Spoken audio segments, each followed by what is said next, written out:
Hello, my name is Jody Scholes, and I am your instructor for the MBLEx review course. Hello and welcome.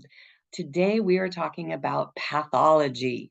Yes, we've got a classroom full of graduates of massage school, and today we are focused on what is it going to take? What do we need to know about pathology to be successful on the MBLEx? So our course today is going to be in 3 parts. The first part is we're going to talk about a test-taking strategy. The second part, we'll be talking about the learning. We'll be going deeper into pathology. And then in the third part, we'll dissect some questions based on what we've covered today. So, putting your thinking caps on.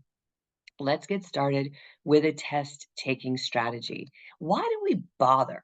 Why do we take, 10, 12 minutes at the beginning of class and talk about strategy? Because, let me assure you, my friends, that strategy is actually going to be more important, almost more important than actually your knowledge. Strategy could be more important than your knowledge because during your MBLEx, if you do not have the tools that we talk about in many of our classes as a strategy, so really understanding the question, eliminating 2 wrong answers, watching the clock, choosing the best answer. If you do not employ these strategies, you'll be lost. So mindset is really what I'm talking about. Knowing that, yes, you have to study. Yes, we're going to cover some great information today about pathology. But these strategies are also very important. One of these strategies I hope you never have to use, but many of you have had to use. And that is the strategy of failing forward.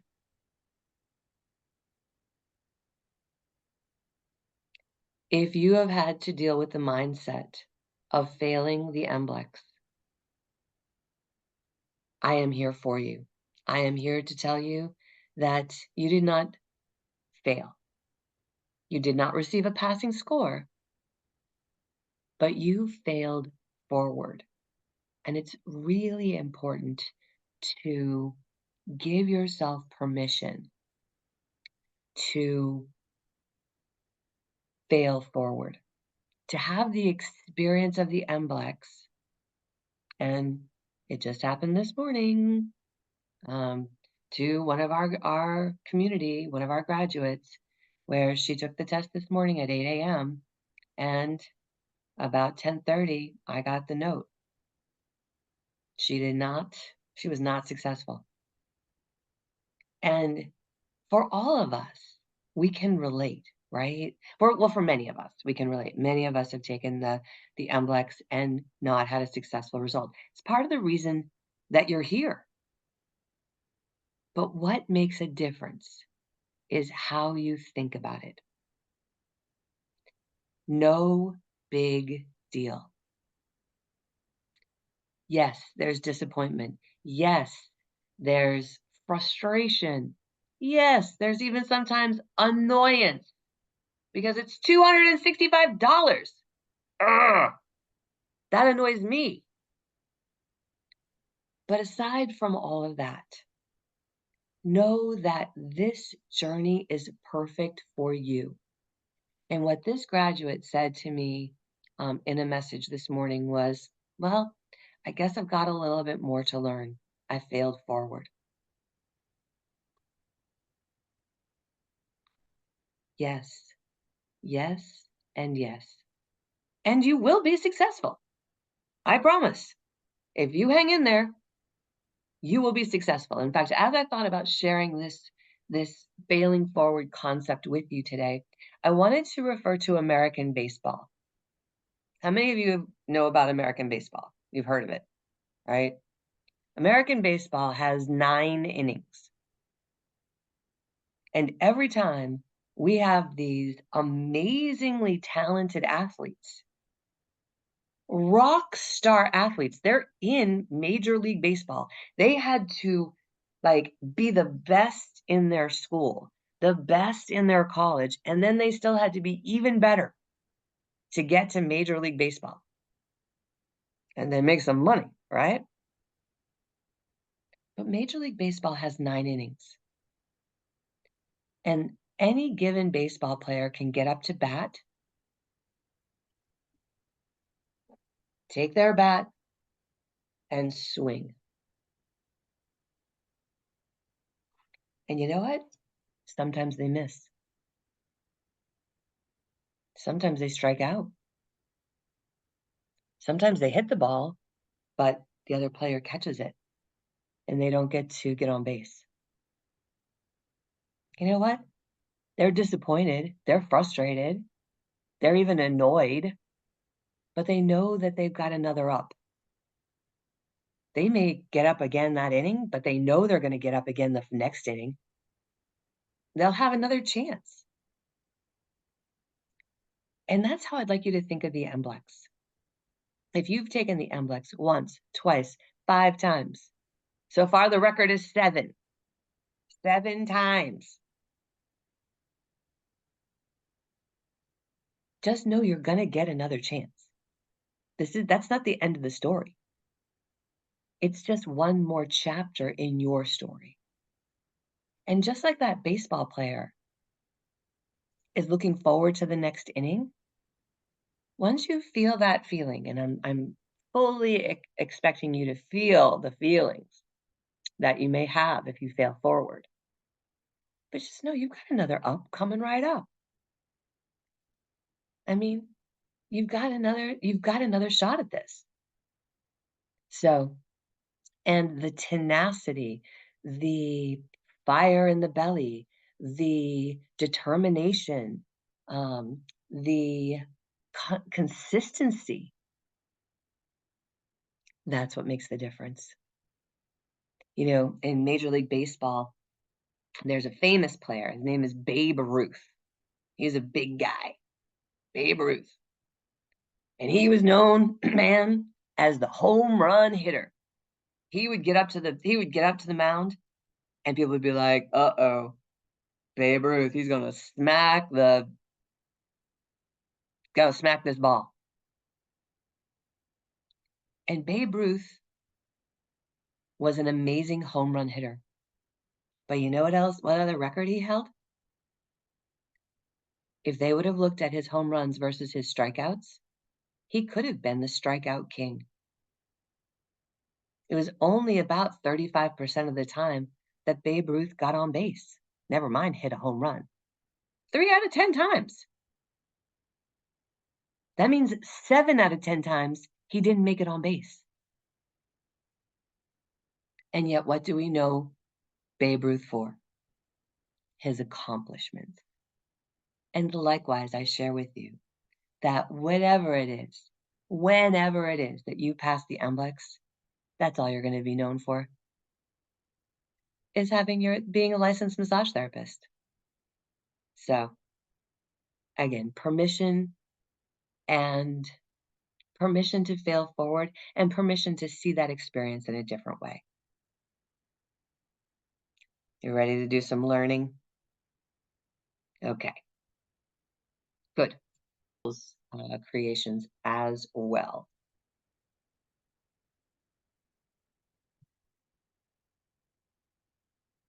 So pathology for massage therapists, specifically the pathology you need to know to pass the MBLEx. How do we even know what we need to know? Well, welcome back. Many of you are back in class again, and I want to assure you that we are studying what matters.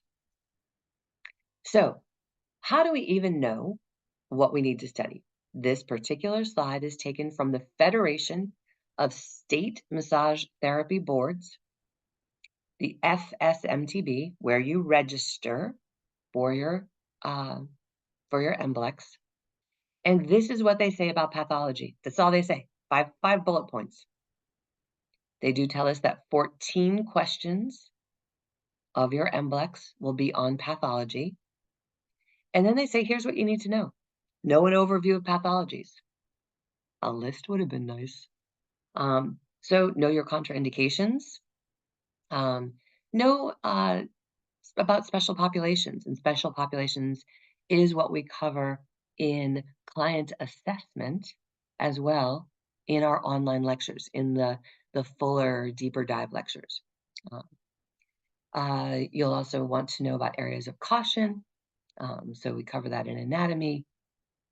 Here again, we see clearly special populations, and then some classes of medication. And again, in the online learning center, in the lecture that is currently there, we talk about classes of medications.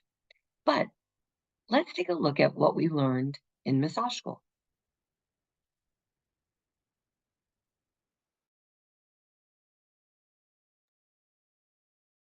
In massage school, this would have been your pathology syllabus. So what you would have studied in massage school. So feel free to pause this if you're watching it later or you're watching it again. So in massage school, pathology would have included skeletal conditions. So conditions of the skeleton. So of the bones, such as postural deviation, osteoporosis, healing of fractures. You would have understood the pathology of joints. So arthritis and spondylolisthesis, bone spurs, the definition of subluxation. You would have talked probably about dislocations and chondromyalgia, myalgia. You would have reviewed whiplash and sprains and strains. So you would have talked about ruptured discs and partially ruptured discs, and maybe even TMJ. This is what a pathology syllabus, what you would have covered in massage school. If you did not cover any of these topics, it would be good to look them up. Or if they seem new to you, it would be good to go for a deeper dive on these pathologies of joints. You would have also identified pathology of the connective tissue, so the fascia. So you would have talked about tendinitis and tendinosis, bursitis, bunions, lipomas, plantar fasciitis, all these different connective tissue conditions. If any of these look new to you, again, it would be good to take a deeper dive. We're going to cover a few of these conditions today, but not all of them. Thank goodness, right? Again, in the pathology in your massage school, you would have talked about pathology of muscular conditions. So spasms and cramps, myofascial pain syndrome and fibro. You would have talked about torticollis, adhesions, sprains and strains, maybe even muscular dystrophy. If any of these conditions are new, or you can't tell me generally what they are, be good to take a deeper dive.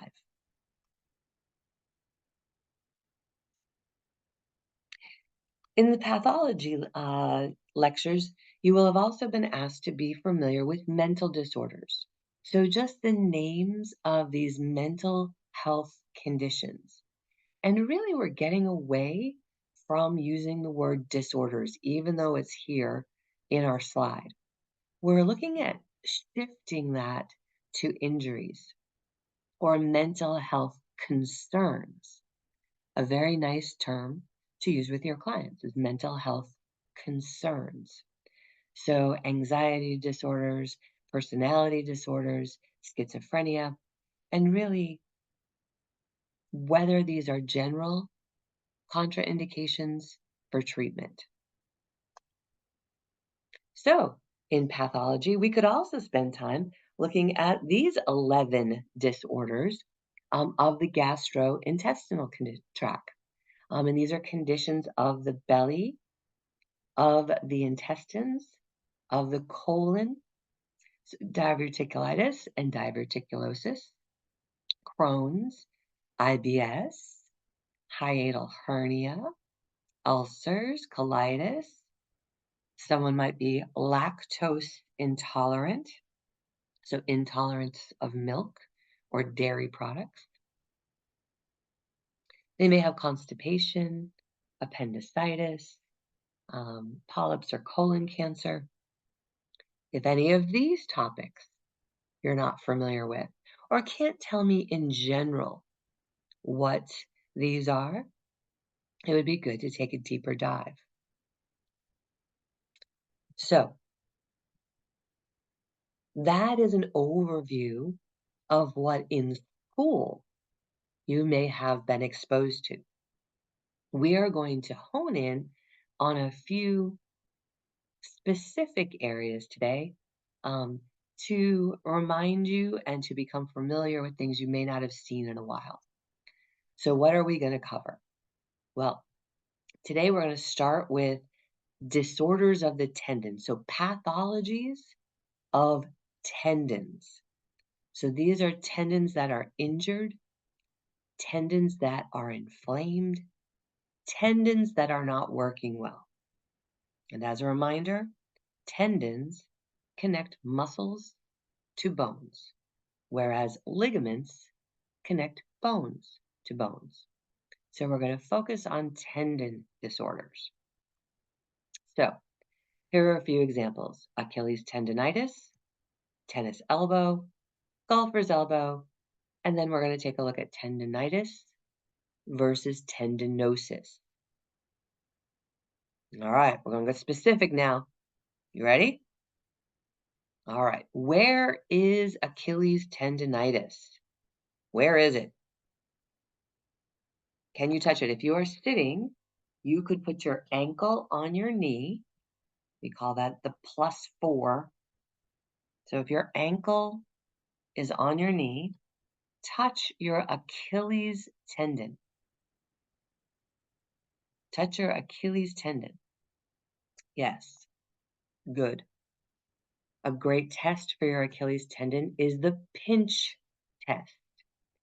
Touch it and pinch it and see if it is sore or tender. That would indicate some inflammation. Now, this tendon is very dense. However, its location is at the distal end of the soleus.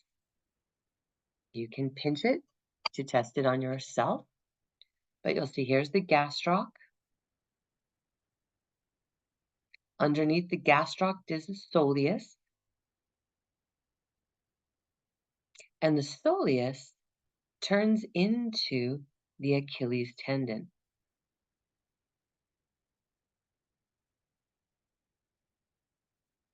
In this image, it's labeled the calcaneal tendon. The Achilles tendon is the common name. Calcaneal tendon, you can see it spelled here. The calcaneal tendon is the scientific name because this tendon attaches to the calcaneus. The calcaneus is your heel bone. So the Achilles tendon technically is the distal end of the soleus. Some would call it the distal end of the gastroc, but technically it is the soleus. A little bit of both.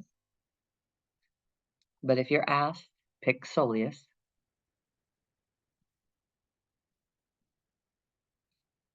I like to mention that the reciprocal muscle of the calcaneus, of the calcaneal tendon, of the Achilles tendon, is the posterior tibialis.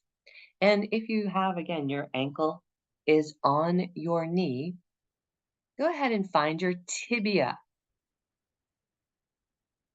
Tibia.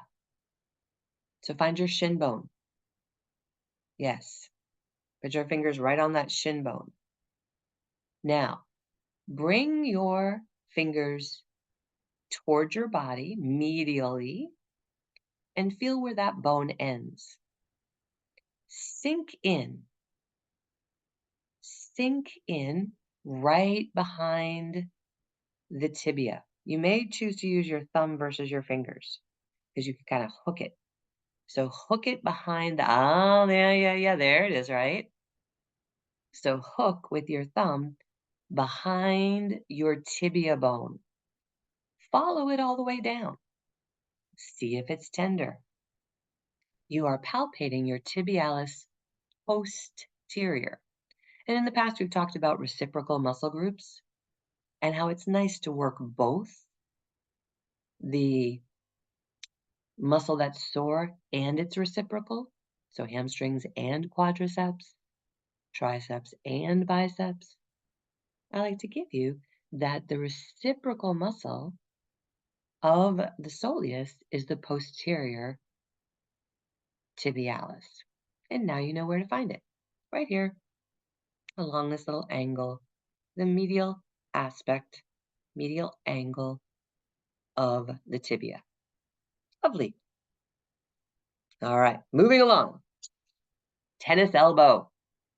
So, what is tennis elbow? Where do they feel it?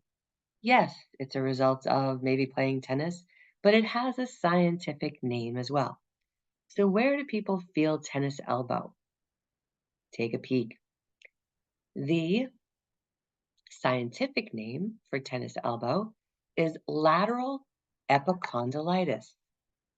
So, right here on this lateral epicondyle of the humerus, by the way, so the long bone of the upper arm attaches, well, the tendons attach to the lateral epicondyle. So this bony landmark, the extensor muscles, extensor. So we have we have flexion and extension at the wrist. Flexion and extension. So this is where the extensor muscles attach to the lateral epicondyle. So the epicondyle is a bony landmark. It's laterally at the distal end of the humerus. So it's distal and lateral, and it's where the extensor tendons attach. And these tendons get inflamed. Remember, ITIS, inflammation. So there's inflammation of the tendon of the extensor muscles.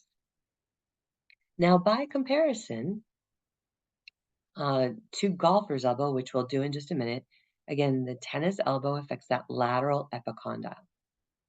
But let's, in comparison, look at golfer's elbow. That is the medial epicondyle. So this bony landmark, again, at the distal end of the humerus, on the medial aspect, so the medial epicondyle, and this is the common flexor tendons. The common flexor tendons that are affecting golfer's elbow. So where these tendons attach, again, it's epicondylitis, itis, inflamed tendons. The bone doesn't get inflamed, the tendons do. So medial epicondylitis, golfer's elbow. Yeah, pretty straightforward, right? How do you treat it? Cross fiber friction, ice, heat, palpate to see if there's any trigger points. You won't be asked about treatment on the MBLEx, but just so you know, you can treat the common flexor tendons, the belly, the common flexors, and that can really help to relieve. Also, kinesio tape or rock tape is terrific for these tendon inflammations. Again, you won't be asked that on the MBLEx. So let's stick to what we need to know for right now. All right. The other thing we need to know about tendinitis or about a tendon disorder, a tendon injury. A very important part of what we need to know, is it acute or is it chronic? This may come up on your MBLEx and it's super tricky, so just be aware. Some massage treatments are done to reduce inflammation. Cross fiber friction, we just mentioned. We're trying to treat it. You've got to know if it's acute or chronic because some treatments are contraindicated for tendinosis. So, tendinitis is acute, ITIS. It's acute. It's happening right now. It's happening. The tendons are actually inflamed. And so we're looking for treatments that reduce inflammation. Now, tendinosis with an O, tendinosis, not itis, osis, is a chronic condition. The chronic condition in that the tendon has thickened. They've had golfer's elbow for a year. Well, it's no longer medial epicondylitis. It is tendinosis. And so when a client comes to you with a diagnosis by a doctor that they have tendinosis, that means there's been a thickening of the tendon over time.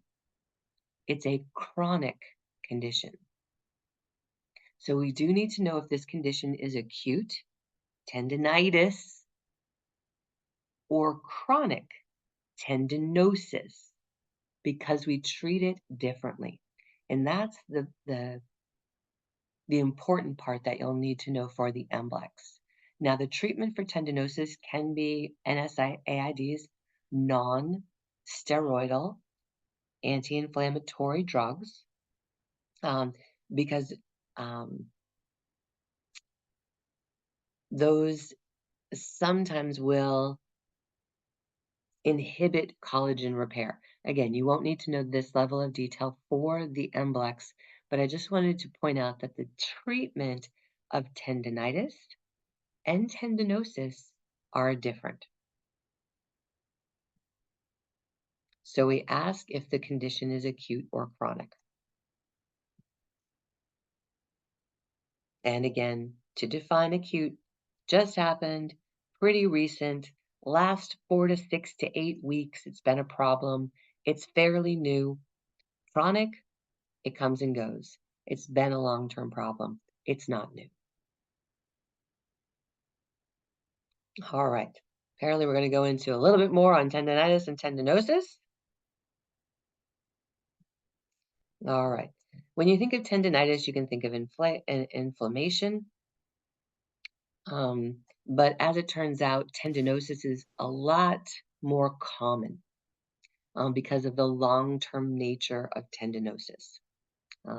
These are facts that are taken from a lovely publication called the International Journal of Massage and Bodywork.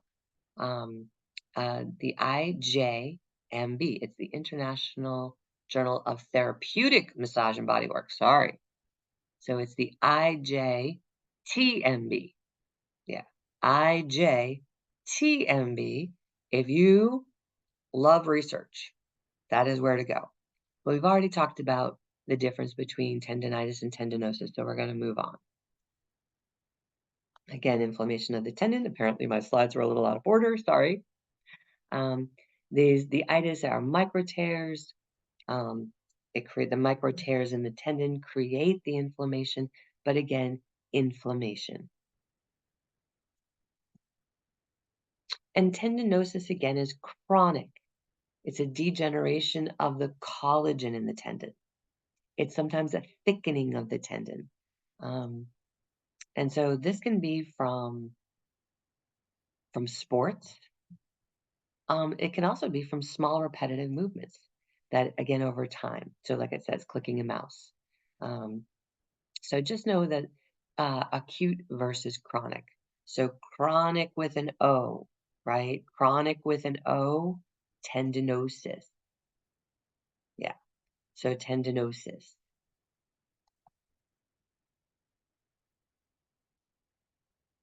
All right, and there you have it. The intention of treatment of tendinitis is to reduce the inflammation, but inflammation is not present in tendinosis. There's a degeneration of the collagen and therefore a thickening of the tendon.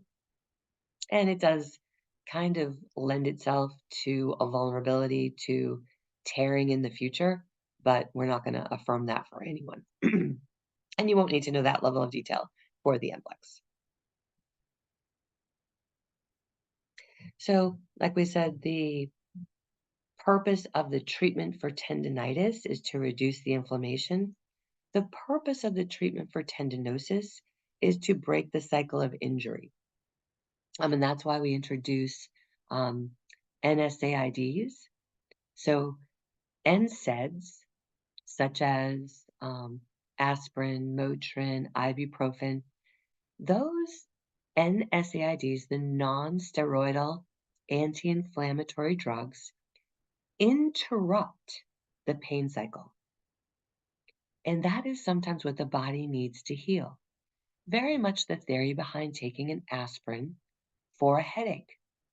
It interrupts the pain cycle, allowing the body to repair or to clean out the affecting agents that are causing the headaches. So we are looking, we're looking with tendinosis to break that cycle of injury. So treating the tissue around it, and helping that tendon to regain its normal strength. Let's move away from tendinosis and tendinitis and talk about another distinguishing factor: sprains and strains. Can't we just use those words interchangeably? No, we can't. Not as a licensed massage therapist. So let's take a look first at sprains. A sprain is a stretching or a tearing of the ligaments. You sprain a ligament, and ligaments are connect bone to bone, so that there are those tough bands of very fibrous tissue, not a lot of blood in a ligament. They call it avascular, so not very vascular. There's not a lot of blood in the ligaments, which is why massage helps so much, because it does help to create movements of fluids through the ligaments. But a sprain is a stretching or a tearing of the ligament, compared to a strain, which is a stretching or tearing of the muscle or tendon. So T, strain. Strain has a T in it. Tendons. Tendons attached to muscles. Strains with a T is the tendon or the muscle. So it's an injury, a stretching, an overstretching, or a tearing of the muscle. So we can't use them we can't use them interchangeably. Most of your clients will. They'll say, "Oh, I sprained my ankle." Okay. "Oh, I sprained my calf." You didn't sprain it, you strained it. You did sprain your ankle because that's mostly ligaments. But we have to dig a little deeper. But for the purposes of the MBLEx, the strain with a T is to the tendon or muscle. The sprain is to the ligament. Got me? Take a look. A strain is what causes these marks. So the tendon or the ligament has been damaged. Excuse me. The tendon or the muscle has been damaged. So the tendon that has connected the muscle, in this case the hamstring, to the bone, has been overstretched or has some micro tears in it. It's been strained. So if you see these types of markings, that is the dried up blood. It's a bruise, right? And what is a bruise? A bruise is dried up blood. Well, ligaments aren't very vascular. So based on this, we can almost be sure it was a strain of a muscle or a tendon. All right. Got a couple more pathologies I want to cover with you. I want to get really clear with you guys about diabetes and what do you need to know. It is a pathology that might come up on your MBLEx. So we have a type 1 and a type 2 diabetes. In life, you're going to need to know this. With your clients, you're going to need to know this. Even if it never comes up on the MBLEx, you're going to need to know this, okay? You got people in your life with type 2 diabetes. You got people in your life with type 1. They're different. So type 1 diabetes, people are born with it. Sometimes it's called juvenile diabetes, childhood diabetes. That is type 1. It is an autoimmune condition. It means that the pancreas is not functioning properly. So what is happening? The immune system is attacking some of the cells in the pancreas, but it's an autoimmune condition. Someone was born with it. Compared to type 2, and you'll see here in the second bullet point, type 2 is a chronic condition that develops slowly over time. And what is happening is very similar, but it's not an autoimmune response. If with type 2, there's an environment within the body where the body is not using insulin properly. So the pancreas, so the sugar levels do need to be monitored on both, and that's the similarity. We do need to monitor sugar levels for both.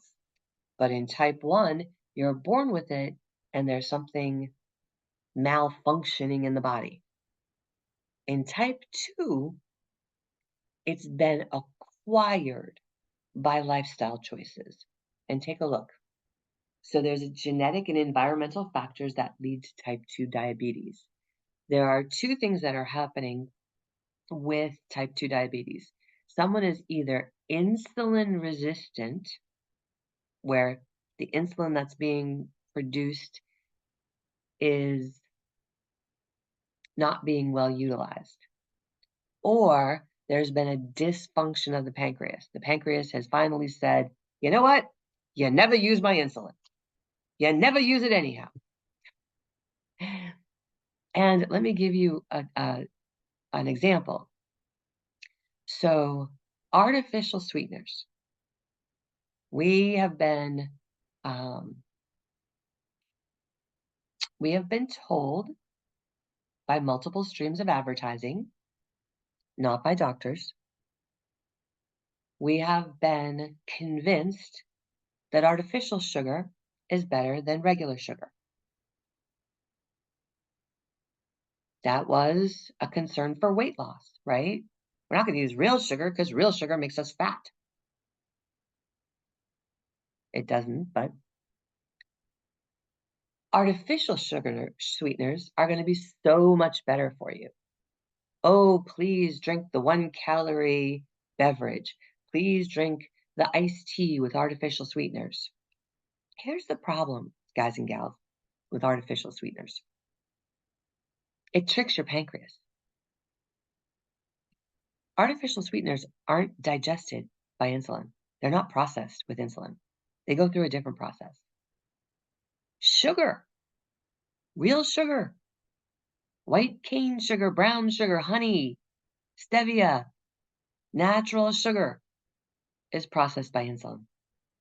And so when the sweet stuff hits our tongue, our brain sends a message to our pancreas that says, insulin, please, sugar coming. Pancreas shoots out insulin. Well, then all of a sudden there's all this insulin in the system and it's just hanging around. There's no sugar because it's artificial sugar. And so artificial sugar gets digested in a different way, but all this insulin hangs around, and the body can go one of two ways. One, it becomes insulin resistant in that there's so many false alarms that now it's like, oh, we're not even going to bother processing that insulin. Or the pancreas says, nah, I'm not sending any more. So this is what's actually happening in the body, which both lead to someone having a diagnosis of being pre-diabetic. You're insulin resistant or your pancreas is sluggish. Just depends. But this is leading to being pre-diabetic. It's leading to type 2 diabetes. Just wanted to give you a clear picture of what's happening with type 2. Type 1, you're born with it. It's an autoimmune disease. Type 2, you can change it. And type 2 diabetes is also sometimes called MELLITUS, mellitus. I don't think I'm pronouncing that right, but you don't see it very often unless it's on the test. So type 2 diabetes has to do with metabolism. So the pancreas isn't secreting insulin, or because all of those tissues have been saturated with insulin, they're not responding anymore. But either way, for type 2 diabetes only, diet and exercise can help to reverse the condition. Type 1, you can't reverse. Type 1, you just got to deal with it. But type 2, you can reverse. It's hopeful, right? Yeah. It's by lifestyle choices. It's by changing the metabolism, by changing the diet. Yeah. Or by recognizing where there's artificial sweeteners, in the diet. That can be a big help. So just saying. And this, as a licensed healthcare professional, is what you get to learn. As a licensed massage therapist, you have a base of understanding of the pathology of some of these diseases. Right. One last one for you, and then we're going to dissect some questions. Fibromyalgia. Do you know what it is? You may be asked about it on one of your 14 questions on the MBLEx. Fibromyalgia. Okay. There are 18 tender points in the body if someone is positive for fibromyalgia. This is the big distinguishing factor of fibro. It is a nervous system condition. The nervous system is overfiring, and it creates fatigue. It creates chronic fatigue. It creates pain, myofascial pain. It creates many different symptoms that vary client to client. But here is an outline of these 18 tender points. If you have a question about tender points, it is relating back to fibromyalgia. Now, I mentioned myofascial pain. I also mentioned chronic fatigue. Those two things are actually separate conditions: chronic fatigue syndrome and myofascial pain syndrome. You distinguish fibromyalgia by being positive in 11 of the 18 points. That's the big distinguishing factor. The symptoms are similar, but actually caused by different things. With fibromyalgia, it's a nervous system condition related to these 18 tender points, resulting in many different symptoms, the majority of which is pain and extreme fatigue. So being very, very tired.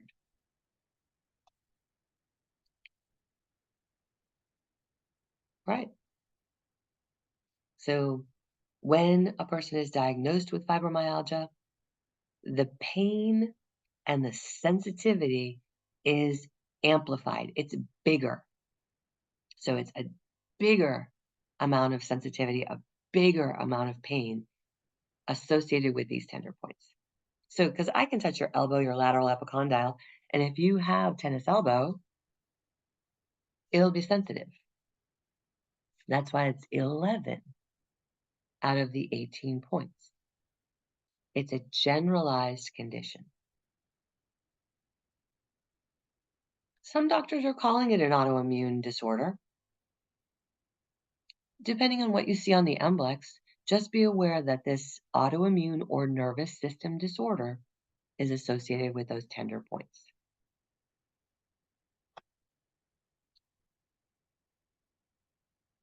And the good news is massage therapy is often very likely to benefit the client who's been diagnosed with fibromyalgia. Massage therapy is one of the very few treatments that consistently helps with the pain and the fatigue of fibromyalgia. It's good stuff.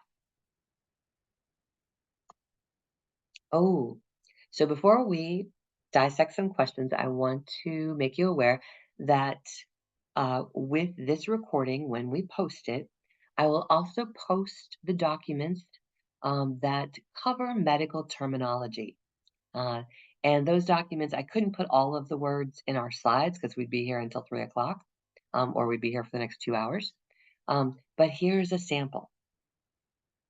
So of medical terminology: adhesions, assessment, avulsion. So if the tendon completely tears away from the bone, it's called an invulsion, not a strain. Boundaries, we've talked about in other lectures. Contractile structures, muscles, structures that contract. And as we go to dissect our questions, also know that you can dissect words. Look at contractile structures. Initially, you'd be like, oh my goodness, what is that? What are they talking about? It's simply a structure that contracts. And what is contracture, or what does it mean to contract?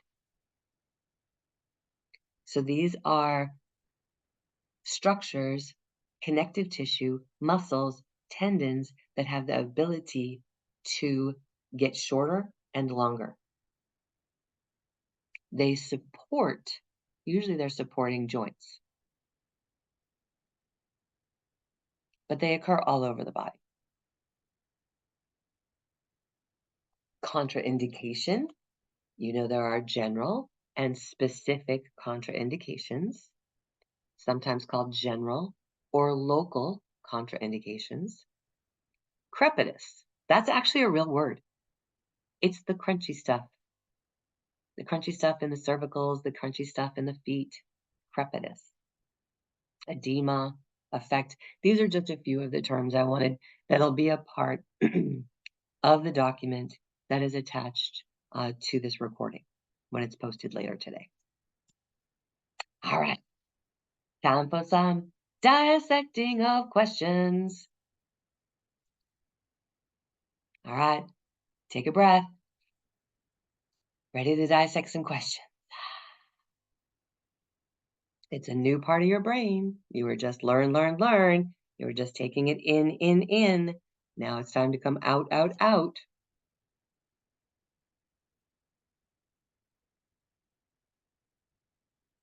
All right. Carmilla, I will address that question as soon as we're done.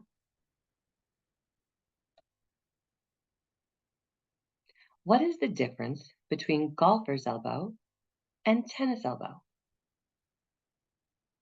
Now, remember your test-taking strategies. Read the question, read all the answers. A, golfer's elbow is on the medial epicondyle. Tennis elbow is on the medial epicondyle. Golfer's elbow is on the lateral epicondyle. Tennis elbow affects the common flexor tendon. What is the difference between golfer's elbow? So proximal, distal. We're talking about the distal end of the humerus, farther away from the midline of the body, farther away down. Proximal and distal usually refer to long bones. So we're talking about the humerus, the distal end of the humerus. What's the difference between golfer's elbow and tennis elbow. All right, let's take a look. Ooh, you guys are good. Nice. Lots of right answers there. Yes. All right, let's eliminate one we know is wrong. Tennis elbow does not affect the common flexor tendon. It actually affects the extensors. The extensors. All right. Oh, I see a lot more answers just came in. Rose, yes. Brenda, yes. Greta. Ms. V, you got it. Aditya, yes. Kayleen, yes. Maya, yes. Mati, yes. Hermila, yes. Good. Aite, yes. Good. Good, Yolanda. Good, Mayor. All right. And don't worry if you can't find the buttons, Brian. It's okay. All right. Best answer? Choo!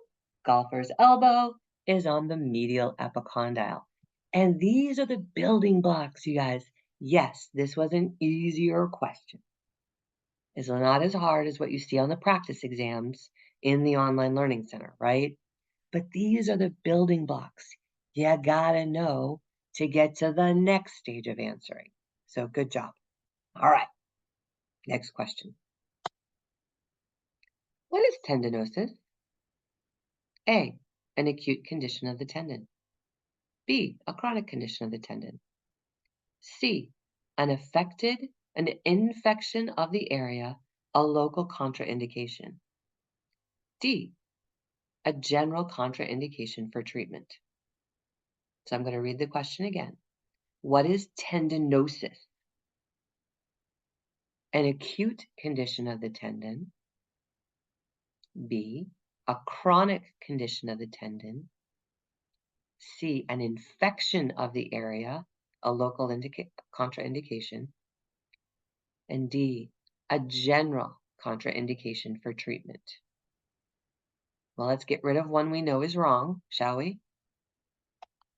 It's not an infection, right? Let's take a look at the answers. Oh, Rachel and Brienne, you got it. Yolanda got it. Miss V, you're right. Mayor, good. Winnie, you got it. Yay, girl. Petitya, yes. Greta, yes. Aita, yes. Maya, yes. Nice. You all are aware now. You weren't fooled. Tendinosis is a chronic condition of the tendon. Good job. Good job. Nice work. When there is damage to a tendon with redness or bruising, that injury is called what? When there is damage to the tendon with redness or bruising, that injury is called what?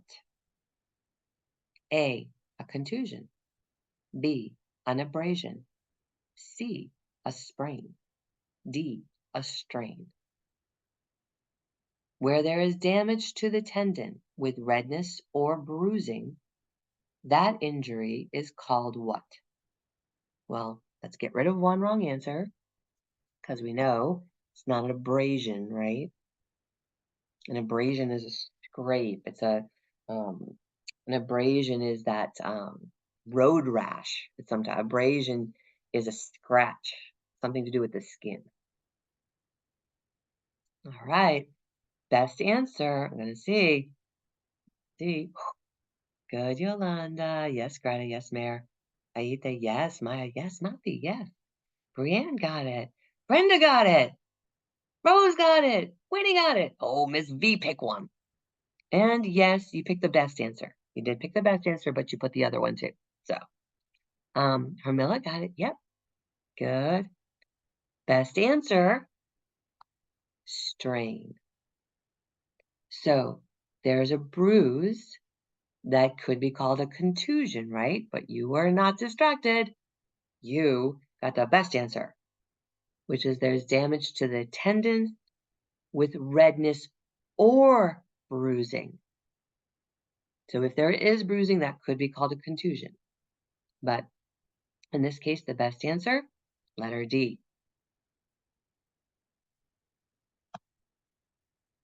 What is true about type 1 diabetes? A. Life-threatening. Most people who have it will die young.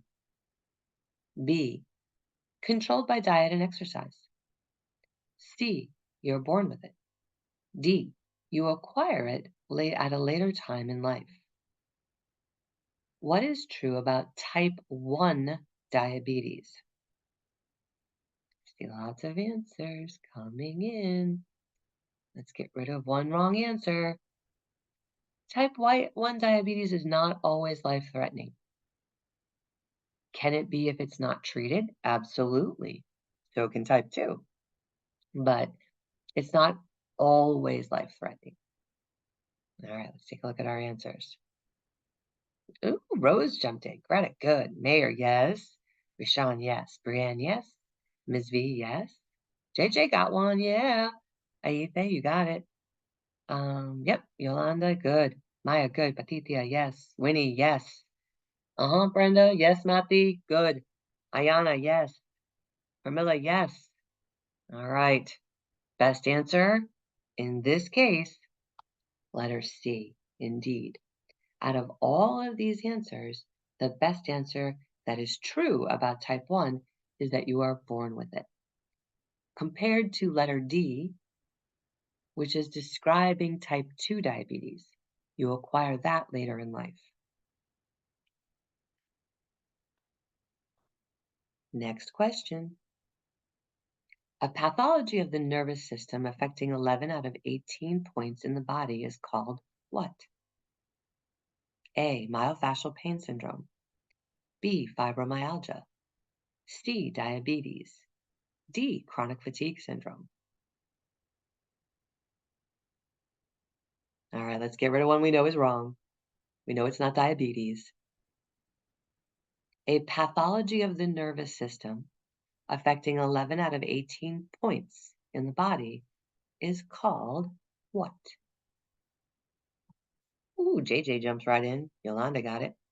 Rose is in. Rashawn, yep. Maya, good. Greta, yes. Mayor, yes. Patithia, yes. Aithe, yes. Mati, good. Good. Brenda, yes. Camilla, yes. Miss V, Winnie, yes. Good. Good, good, good. Best answer? Fibromyalgia. Indeed. Remember, 11 out of 18 is the key there, right? You may hear something described that sounds like myofascial pain, sounds like chronic fatigue. But if they say 11 out of 18 or tender points, you know you're with fibro. It's a wrap. Nice work. Not that painful today, right? Yeah, yeah. So, congratulations. You have just had an awesome lesson on pathology. Good work. Nice work. Yes. So we covered a number of different pathologies today. It is not exhaustive. In this lecture, you will see the list of different pathologies that you will want to be familiar with, but we did do a nice deeper dive. And just know that, look, you are not alone. You are with lots of people who are studying for the MBLEx. And by showing up to listen to this class, by participating, by getting to the best answer, you are taking a baby step forward in reaching your goal, in manifesting your goal to be a licensed massage therapist. So, nice work today. Good work. Going to sign off on the recording, but looking forward to having you again in class real soon. My name is Jody Scholes. I'm your instructor for the MBLEx review course. Take care.